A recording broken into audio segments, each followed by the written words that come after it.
Good afternoon. देखिएगा UP DElEd third semester का paper जो आपका कल 3 नवंबर 2025 को आपका हुआ था, उसका सलूशन हम लोग आपको देने जा रहे हैं आपके अपने channel target UP TET CTET पर। आपका स्वागत है और आइएगा, हम लोग जो है अस्तित्व एकेडमी ऐप को आप ज्वाइन कर लीजिएगा। हमारे जितने भी बैचेज लॉन्च होते हैं, कोई भी आपको इन्फॉर्मेशन होगी तो आपको संस्थान का नंबर भी वहां से मिल जाएगा, आप संस्थान से संपर्क कर सकते हैं। हम लोग यूपी टेट का भी बैच जो है वो आपका कल परसों से आपका शुरू करेंगे, आप वहां से भी जुड़ सकते हैं और अपनी यूपी टेट की तैयारी सुनिश्चित कर सकते हैं। तो आइएगा, हम लोग यूपी डीएलएड के थर्ड सेमेस्टर के हिंदी के पेपर का सलूशन देखते हैं। आप कमेंट करिएगा आपके कितने क्वेश्चन सही जा रहे हैं। आइएगा देखते हैं। पहला क्वेश्चन आया था, नहीं पराग नहीं मधुर मधु नहीं विकास इहकाल अली कली ही सौ बंध्यों आगे कौन हवाल। देखिएगा, ये राजा जय सिंह के बारे में कटाक्ष करते हुए बिहारी जी ने जो है एक अपना कविता प्रस्तुत किया था।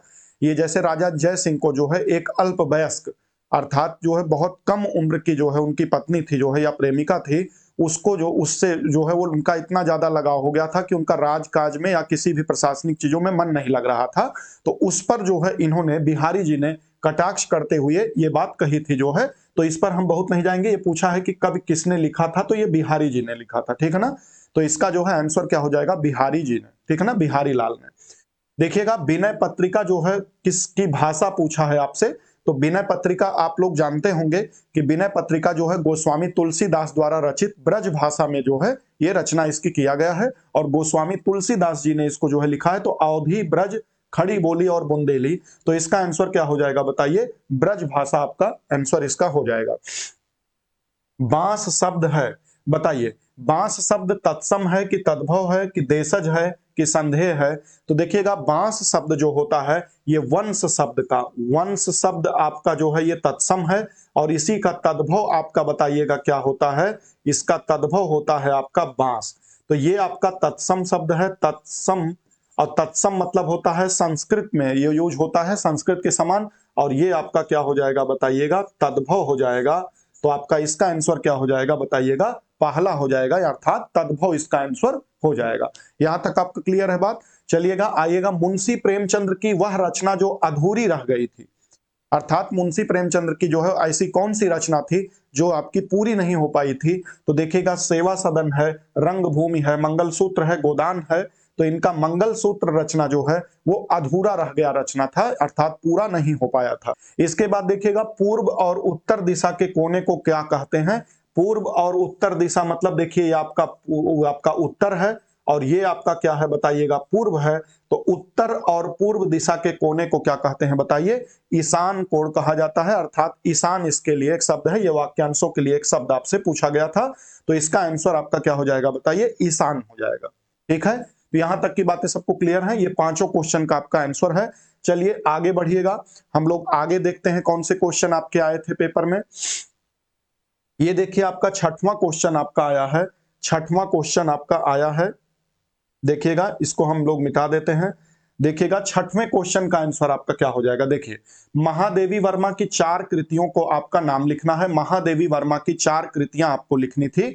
तो देखिएगा, आप कोई भी 4 कृतियां लिख सकते हैं, कोई भी 4 कृतियां आप लिख सकते हैं। जैसे मान लीजिए हमने यामा लिख दिया, निहार लिख दिया, यामा लिख दिया, निहार लिख दिया, रश्मि लिख दिया, बताइएगा। तो इस तरीके से आपका जो है सारा क्वेश्चन आपका जो है हो जाएगा। आपको जो है अगर कोई भी आपको यूपी टेट की तैयारी करनी हो या आपको सीटेट की तैयारी करनी हो, तो आप हमारे channel target UP TET CTET से जुड़कर अपनी तैयारी सुनिश्चित कर सकते हैं। हम लोग जो है अपनी पूरी तैयारी, आपकी पूरी तैयारी जो है हम लोग इस चैनल के माध्यम से करा रहे हैं। तो इसका देखिएगा, आपका हो जाएगा सांध्य गीत, एक आपका देखिए आपका यामा हो गया, एक निहार हो गया, एक रश्मि हो गया, और चौथा देखिएगा क्या हो जाएगा, सांध्य गीत हो जाएगा। क्या हो जाएगा, सांध्य गीत हो जाएगा। कोई भी आप 4 लिख सकते हैं, लेकिन इसमें 4 आपको लिखना था तो बहुत सारा है आपका जो है, आप कोई भी 4 का आंसर आप जो है दे सकते हैं इसमें से। तो आपका जो है ये हो जाएगा, ठीक है ना। चलिएगा, इसके बाद देखिएगा, आपसे 7वां क्वेश्चन पूछा है, आसक्त और उन्नति का जो है आपको विलोम शब्द बताना है। तो देखिएगा, आसक्त शब्द का विलोम क्या हो जाएगा आपका, अनासक्त हो जाएगा। आसक्त शब्द का विलोम क्या हो जाएगा बताइएगा, अनासक्त हो जाएगा। ये 7वें क्वेश्चन का देखिएगा आंसर है, आसक्त शब्द का विलोम क्या हो जाएगा बताइएगा, अनासक्त हो जाएगा, और आपका जो उन्नति शब्द दिया है इसका विलोम क्या हो जाएगा बताइए, अवनति हो जाएगा। क्या हो जाएगा, अवनति हो जाएगा। तो आशा करते हैं आपका ये भी क्वेश्चन सही रहा होगा। देखिए जो आपका अति लघुत्तरी है इसको आपको केवल एक एक शब्द में इस तरीके से लिखना था, बहुत ज्यादा बड़े में आपको नहीं लिखना था। इसके बाद देखिएगा 8वां क्वेश्चन आपका कह रहा है कि वाक्य के आपको भेद बताने हैं। तो वाक्य का भेद बताना है, आइएगा इसका 8वां का आंसर हम आपको दिखाते हैं। देखिएगा 8वें क्वेश्चन का जो आंसर यहां देखिएगा आपका महादेवी वर्मा वाला जो 4 कृति है, अगर आप इसमें से कोई भी लिखे हैं, यामा लिखे हैं, चाहे आप जो है दीपशिखा लिखे हैं, आप नीरजा लिखे हैं, सांधगीत लिखे हैं, निहार लिखे हैं, रश्मि लिखे हैं, कुछ भी लिखे हैं तो आपका आंसर आपका सही हो जाएगा। चाहे आप यहाँ निहार लिखे हैं, चाहे आप यहाँ पर रश्मि लिखे हैं, आपकी कोई भी आप इसमें से 4 लिख सकते हैं, ठीक है ना। चलिए इसके बाद देखिएगा 7वां क्वेश्चन जो आपका हो जाएगा वो क्या है, आसक्त और अनासक्त। देखिए आसक्त का विलोम अनासक्त आपका हो जाएगा, और जो है उन्नति का विलोम क्या हो जाएगा बताइए, अवनति हो जाएगा। देखिएगा 8वें क्वेश्चन का आंसर देखिएगा क्या होगा। 8वें क्वेश्चन का आंसर करा कि वाक्य के भेद का आपको नाम बताना है। देखिएगा तो इसका देखिएगा वाक्य के 2 भेद होते हैं, वाक्य के 2 भेद मिलते हैं। देखिएगा एक अर्थ के आधार पर और एक रचना के आधार पर। तो देखिए रचना के आधार पर आपके 3 भेद होते हैं, एक सरल वाक्य होता है या इसको साधारण वाक्य भी कहते हैं, और संयुक्त वाक्य होता है और मिश्र वाक्य होता है। ये आपके रचना के आधार पर है। और अर्थ के आधार पर आपके कितने होते हैं बताइएगा, 8 भेद होते हैं। देखिए विधानवाचक, निषेधवाचक, प्रश्नवाचक, विस्मयाधिबोधक, आज्ञावाचक, इच्छावाचक, संदेहवाचक और संकेतवाचक। तो ये आपको क्या लिखना था, वाक्य के 2 भेद आपको 2 आधार पर मिलते हैं। एक आपको लिखना था अर्थ के आधार पर 8 भेद, और रचना के आधार पर बताइए कितने भेद लिखना था, 3 भेद आपको लिखना था। तो नाम लिखना था इसको आपको, आप इस तरीके से लिख सकते हैं, ठीक है। चलिए 9वां क्वेश्चन पर आइएगा। 9वां क्वेश्चन आपका क्या कहता है, 9वें क्वेश्चन का आंसर देखिएगा, अर्थ के आधार पर आपको शब्दों के भेद बताने हैं। तो अर्थ के आधार पर देखिएगा शब्द के 2 भेद होते हैं। कितने होते हैं, 2 भेद होते हैं।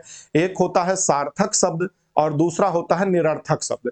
एक होता है देखिए आपका सार्थक शब्द, और एक होता है आपका दूसरा क्या होता है बताइए, निरर्थक शब्द आपका होता है। क्या होता है, निरर्थक शब्द होता है। जैसे मान लीजिए मैं आपसे कहूं पानी वानी, जैसे बहुत लोग कहते हैं ना कि पानी वानी पिए कि नहीं पिए, तो पानी वानी। जैसे बहुत लोग कहते हैं चाय वाय पिए आप, या खाना वाना खाए, खाना और वाना। तो बताइएगा ये सब जो शब्द है ना, वानी, वाय, खाना, वाना, ये सब आपके देखिए सार्थक होते हैं। बाकी ये सब जो लिखे हैं ये निरर्थक शब्द होते हैं। तो अर्थ के आधार पर आपसे भेदों का नाम लिखना था, तो सार्थक शब्द होता है और निरर्थक शब्द होता है। अब सार्थक शब्द जो है वो कई प्रकार के हो सकते हैं, जैसे एकार्थी शब्द हो सकता है। सार्थक मतलब अर्थ सहित, और निरर्थक मतलब जिसका कोई स्वतंत्र अर्थ ना निकलता हो। जैसे वाणी का कोई अर्थ नहीं है, वाय क्या है, वाना क्या है, इन सब का कोई अर्थ नहीं है, ठीक है ना। जैसे कि एकार्थी शब्द मतलब जिसके एक अर्थ निकलते हो, अनेकार्थी मतलब जिसके अनेक अर्थ निकलते हो, एक से अधिक अर्थ रखता हो। पर्यायवाची शब्द जो समान अर्थ वाले शब्द होते हैं, और विलोम मतलब होता है ऐसे शब्द जो विलोम, जैसे अभी आपका उन्नति का आया था अवनति, तो ये आपका विलोमार्थी शब्द है जो है। तो ये आपके जो है आपको क्या लिखना था, अर्थ के आधार पर शब्द के 2 भेद होते हैं। कितने होते हैं, 2। एक है सार्थक और एक है निरर्थक, और सार्थक में आप चाहते तो ये 4 पार्ट आप लिख सकते हैं। अगर आपने सार्थक और निरर्थक भी लिखा है तब भी आपका सही है, क्योंकि 1 नंबर का ये आपका क्वेश्चन था, ठीक है। आगे बढ़ते हैं हम लोग अपने 10वें क्वेश्चन पर आते हैं। देखिएगा 10वां क्वेश्चन आपसे कह रहा है कि मानक हिंदी का मूल आधार कौन सी बोली है। तो मानक हिंदी जो आपकी स्टैंडर्ड हिंदी होती है, मानक हिंदी होती है, उसका मूल आधार देखिए क्या है आपका, खड़ी बोली हिंदी है। खड़ी बोली हिंदी। और खड़ी बोली हिंदी आपके किस एरिया में बोली जाती है, किस जगह पे बोली जाती है, तो आपके पश्चिमी उत्तर प्रदेश में बोली जाती है, तथा हरियाणा और दिल्ली के आसपास के क्षेत्रों में जो है आपके बोली जाती है खड़ी बोली हिंदी। तो यही आपके मानक हिंदी का क्या है, आधार है, बेस है उसका। तकदीर खुलने का आपसे जगह अर्थ पूछा था, मुहावरे का अर्थ आपसे पूछा था। तो तकदीर खुलना, जैसे आप कहते हैं आपकी तो तकदीर खुल गई, तो तकदीर खुल गई मतलब भाग्य का उदय होना होता है, या अच्छे दिन का आना होता है, जैसे भाग्योदय होना, ठीक है। तो अगर आपने कुछ भी लिखा है तकदीर खुलने का मतलब भाग्योदय होना या भाग्य का उदय होना, अच्छे दिन आना, इस तरीके से तो आपका सही हो जाएगा। इसके बाद देखिएगा आपसे नेक्स्ट क्वेश्चन पूछा है आपका 12वां क्वेश्चन आपका पूछा है कि जीवनी और आत्मकथा में आपको अंतर बताना है जो है, और 100 उदाहरण अर्थात उदाहरण सहित आपको इसका आंसर देना है। तो देखिएगा जो जीवनी होती है ना वो किसी दूसरे व्यक्ति का कोई लिखता है, जो है जैसे जीवनी लिख रहे हैं, मान लीजिए हम जो है वो आचार्य रामचंद्र शुक्ल की जीवनी लिख रहे हैं, मुंशी प्रेमचंद्र की जीवनी लिख रहे हैं, तो जीवनी जो है वो दूसरे व्यक्ति का लिखा जाता है, जबकि जो आत्मकथा होता है ये स्वयं का लिखा जाता है, जो है। तो यही आपको उदाहरण के रूप में प्रस्तुत करना था। जीवनी किसी दूसरे व्यक्ति की घटनाओं और उपलब्धियों का वर्णन करता है, जैसे प्रेमचंद्र का जी जीवनी, आचार्य रामचंद्र शुक्ल का जीवनी, रामधारी सिंह दिनकर जी का जीवनी, इस तरीके से आप लिख सकते थे उदाहरण कोई। और आत्मकथा जो होता है ये स्वयं के जीवन पर आधारित कोई घटना या स्वयं के पर लिखता है व्यक्ति, जैसे महात्मा गांधी ने अपनी जीवनी जो है अपना आत्मकथा लिखा था, सत्य के प्रयोग, ठीक है ना। तो इस तरीके से आप आत्मकथा और जीवनी में अंतर आप उदाहरण सहित स्पष्ट कर सकते थे, ठीक है। तो देखिएगा 13वां क्वेश्चन पर हम लोग आते हैं। 13वां क्वेश्चन आपसे कह रहा है कि लोकोक्ति और मुहावरा, इसमें आपको क्या करना है, अंतर स्पष्ट करना है और उदाहरण सहित आपको समझाना है, लोकोक्ति और मुहावरा। तो देखिए लोकोक्ति का मतलब होता है लोगों के द्वारा कही गई उक्ति। क्या होता है, लोगों के द्वारा, लोक मतलब होता है लोग, यहां पर लोग मतलब क्या होता है, लोक मतलब होता है लोग, लोगों के द्वारा कही गई उक्ति, इसी को क्या कहते हैं बताइए, लोकोक्ति। तो देखिए लोकोक्ति क्या होता है, यह एक पूर्ण वाक्य होता है और इसका प्रयोग स्वतंत्र रूप से किया जा सकता है।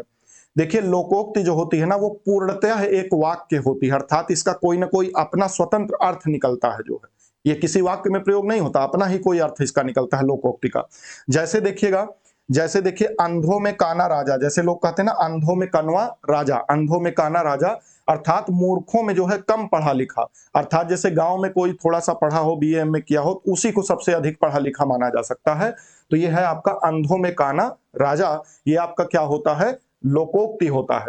और मुहावरा देखिएगा ये बहुत इंपॉर्टेंट है, मुहावरा आपका वाक्यांश होता है, ये वाक्य नहीं होता है बल्कि क्या होता है, ये वाक्यांश होता है, जिसका प्रयोग स्वतंत्र रूप से तो नहीं किया जा सकता, बल्कि इसका प्रयोग किसी न किसी वाक्य में जब इसका प्रयोग करेंगे तब इसका अर्थ निकलेगा। तो अर्थात जो मुहावरा होता है ये वाक्यांश होता है और इसका प्रयोग जो है वाक्य में किया जाता है और स्वतंत्र रूप से इसका प्रयोग नहीं होता है। जैसे आंखों का तारा होना, आंखों का तारा होना मतलब होता है बहुत अधिक जो है आपका प्रिय होना, बहुत प्रिय होना। नाक का बाल भी होना ऐसे होता है बहुत अधिक प्रिय होना। तो आंख का तारा होना जो होता है ये बहुत प्रिय होना होता है, ठीक है ना। तो ये आपका हो गया लोकोक्ति और मुहावरा, ठीक है, ये आपका क्लियर है। तो आपने ऐसे लिखा है क्वेश्चन तो आपका पूरा पूरा आपको नंबर मिलेगा, जो है। आइएगा हम लोग आगे बढ़ते हैं अपने क्वेश्चन नंबर 14 पर। क्वेश्चन नंबर 14 देखिएगा क्या कह रहा है, स्वतंत्र लेखन का अभ्यास करते समय किन किन बातों का ध्यान करना चाहिए। स्वतंत्र लेखन का अभ्यास करते समय निम्नलिखित बातों का ध्यान रखना चाहिए। विषय वस्तु की आपको स्पष्ट समझ होनी चाहिए, वाक्य विन्यास और व्याकरण का सही प्रयोग आपको करना चाहिए, और विचारों में तारतम्यता और क्रमबद्धता होनी चाहिए, ठीक है, स्वतंत्र लेखन करते समय। और भाषा सरल होनी चाहिए, सहज होनी चाहिए, अर्थात क्लिष्ट भाषा अर्थात कठिन भाषा का प्रयोग आपको नहीं करना है क्लास में, ठीक है ना। जैसे एक ही चीज को संदर्भित करने के लिए अगर एक से अधिक शब्द आपके पास हैं तो आप उसमें से जो आसान शब्द हो उसका प्रयोग करिए। अब जैसे मान लीजिए आपको क्लास में कमल कहना है तो आप जल ना कहिए, ठीक है ना, क्या जरूरत है उसको और कठिन बनाने की, तो आप सीधे सीधे कमल का फूल कहिए, ठीक है ना। तो ऐसे ही आपको भाषा सरल और सहज रखनी है, ये स्वतंत्र लेखन अभ्यास का आपका होता है, जो है निम्न बातों का ध्यान रखना चाहिए। आइएगा इसके बाद हम लोग देखते हैं मौन वाचन किसे कहते हैं और मौन वाचन की विशेषता आपको बतानी है। तो देखिएगा मौन वाचन जो होता है ये पहला नंबर तो बड़ी कक्षाओं के लिए, अर्थात जब क्लासेस ऊपर आपकी जो है 9, 10, 11, 12 इस तरीके अपर कक्षाओं के लिए उपयोगी होता है, ठीक है, लोअर कक्षाओं के लिए उपयोगी नहीं होता है। तो आपको मौन वाचन का अर्थ होता है बिना आवाज किए हुए मन में पढ़ना, यानी बिना आवाज किए हुए मन में पढ़ने को जो है क्या कहते हैं, मौन वाचन कहते हैं। और मौन वाचन की विशेषताएं देखिए क्या है, इससे समय की बचत होती है पहला नंबर, एकाग्रता बढ़ता है, आपका कंसंट्रेशन पावर ज्यादा रहता है, अर्थ ग्रहण करने में सहायक होता है और थकान कम होती है, क्योंकि जितना ज्यादा आदमी बोल बोल के पढ़ता है उतना ज्यादा उसका थकावट होता है और उसकी अधिगम की प्रक्रिया प्रभावित होती है, इसीलिए जो है इसमें थकान कम होता है, अर्थ ग्रहण करने की क्षमता ज्यादा होती है जब आप मौन वाचन करते हैं तब, ठीक है। तो ये मौन वाचन की जो है विशेषताएं हो गया। इसके बाद देखिएगा नेक्स्ट क्वेश्चन आपका हो जाएगा 16वां क्वेश्चन आपसे आया था, पूछा गया था कि महाकुंभ 2025 पर आपको संक्षिप्त टिप्पणी लिखनी थी। महाकुंभ 2025 पर संक्षिप्त टिप्पणी। तो देखिएगा, महाकुंभ 2025 का आयोजन उत्तर प्रदेश के प्रयागराज में हुआ। ये आप जानते हैं भारत के 4 जो है जगहों पर यह आयोजित किया जाता है, प्रत्येक 12-12 वर्ष पर जो है महाकुंभ। तो इस बार का जो 2025 का था वो आपके प्रयागराज में जो है आयोजित हुआ था। यह हिंदुओं का एक प्रमुख पर्व है जिसमें लाखों करोड़ों में श्रद्धालु जो है गंगा, यमुना और अदृश्य सरस्वती के संगम में स्नान करते हैं जो है, ठीक है ना। प्रयागराज में जो है गंगा यमुना नदी बहती है जो है और आके मिलती है प्रयागराज में, और सरस्वती जो है ऐसा माना जाता है कि अदृश्य रूप से वहां पर जो है बहती है। गंगा जो है ज्ञान के रूप में जो है अदृश्य रूप में बहती है। यह आयोजन जो है मकर संक्रांति से शुरू होकर जो है महाशिवरात्रि तक चलता है जो है। यह धार्मिक, सांस्कृतिक और आध्यात्मिक गतिविधियों का जो है प्रमुख केंद्र माना जाता है जो है। तो आप इस तरीके से 30 शब्द या 40 शब्द में आप इसको लिख सकते थे, 50 शब्द में। इसके बाद आइएगा हम लोग नेक्स्ट पे चलते हैं 17वें नंबर पे क्वेश्चन पर। 17वां नंबर क्वेश्चन आपसे पूछा गया था कि हिंदी शिक्षण में मूल्यांकन की प्रक्रिया जो है स्पष्ट करनी थी। तो देखिए, हिंदी शिक्षण में मूल्यांकन की प्रक्रिया उद्देश्य छात्रों में भाषाई क्षमताओं का आकलन करना होता है, जिसमें 4 जो है निम्न चरण आपके सम्मिलित होते हैं। पहला है उद्देश्यों का निर्धारण। यह तय करना कि किन कौशलों का मूल्यांकन करना है। जैसे कई सारे शिक्षण कौशल होते हैं ना, जैसे बोलना, पढ़ना, लिखना, सुनना, ये सब कई सारे शिक्षण कौशल हैं। तो इनका जो है उद्देश्य का निर्धारण करना। दूसरा है मूल्यांकन विधियों का चयन करना। लिखित परीक्षा द्वारा आप चयन करेंगे कि मौखिक परीक्षा द्वारा की परियोजना विधि से इत्यादि आपको उपयोग करना है। आंकड़ों का संकलन, छात्रों का प्रदर्शन संबंधी जानकारी आपको एकत्र करनी है जो है। तो ये सब मूल्यांकन में होता है। जब आप किसी बच्चे का मूल्यांकन करते हैं या किसी कक्षा का या कक्षा के छात्रों का, तो ये सब काम आपको करना पड़ता है। परिणामों का विश्लेषण भी करना पड़ेगा। विश्लेषण करके छात्र की कमजोरियों और शक्तियों का आप पता लगाएंगे तथा सुधारात्मक अर्थात रेमेडियल टीचिंग में आप क्या करेंगे, कमजोरी जब आपको पता चल गई है तो कमजोरियों को दूर करने के लिए आवश्यक कदम भी आपको उठाना पड़ेगा। जैसे समय समय पर जो है जो सेशनल टेस्ट होते हैं बच्चों के, वो इसीलिए तो होते हैं कि जो बच्चों में कमियां हो उसको दूर करने का प्रयास एक शिक्षक के माध्यम से किया जाए। तो ये देखिए आपका 17वां क्वेश्चन हो गया। लास्ट क्वेश्चन हम लोग 18वें क्वेश्चन पर आते हैं। बहुत आसान प्रश्न था आपका। देखिए, कह रहा है कि विराम चिन्हों का महत्व स्पष्ट करते हुए किन्हीं 4 विराम चिन्हों का आपको नाम लिखना है। तो विराम चिन्ह तो बहुत सारे होते हैं, पंडित कामता प्रसाद गुरुजी ने आज ने बताया है, कई लोगों ने, लेकिन विराम चिन्हों में से आपको केवल 4 विराम चिन्हों के बारे में आपको लिखना था। तो देखिए, विराम चिन्ह का जो महत्व है वो क्या है कि वाक्य, जैसे मान लीजिए आप कोई वाक्य पढ़ रहे हैं, कोई साहित्य पढ़ रहे हैं, तो विराम का मतलब होता है उसमें ठहराव स्थल, अर्थात कहां पर जो है अल्प विराम लगा है, कहां अर्ध विराम लगा है, कहां पूर्ण विराम लगा है, कहां किस तरीके से चिन्ह का प्रयोग किया गया है, आपको क्या करना है, कहां रुकना है, इसी को कहते हैं विराम। विराम चिन्ह अर्थात ठहराव का स्थल। तो विराम चिन्ह भाषा में ठहराव या स्पष्टता लाने के लिए आवश्यक है। इसका प्रयोग वाक्य का अर्थ स्पष्ट करने और पढ़ने में सुविधा करता है, अर्थात वाक्य को और अधिक स्पष्ट करने के लिए विराम चिन्हों का प्रयोग किया जाता है। जैसे मान लीजिए आपको कहना हो राम, श्याम, गीता तीनों विद्यालय गए, तो यहां पर जब आप अल्प विराम, राम के आगे अल्प विराम कामा लगाएंगे तो ये सब आपको जो है ठहराव स्थल है, अर्थात विराम है।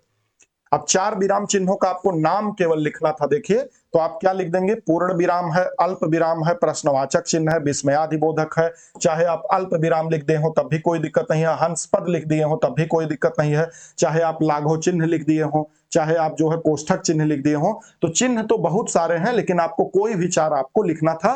तो अगर आपने इनमें से कोई भी 4 लिखा है तो आपको फुल मार्क्स मिलेगा। आप लोग कमेंट में बताइएगा कि आपके कितने क्वेश्चन सही जा रहे हैं। ठीक है, धन्यवाद। हम लोग आगे के क्लासेस में मिलते हैं, और आपका पेपर कैसे हुआ कमेंट में जरूर बताइएगा। ठीक है, धन्यवाद। और यूपी टेट सीटेट की तैयारी के लिए आप हमारे channel target UP TET CTET से जुड़ सकते हैं, और अस्तित्व एकेडमी ऐप पर आपको जो है इसकी जानकारी संस्थान के दिए गए नंबर से आपको प्राप्त हो सकती है। धन्यवाद।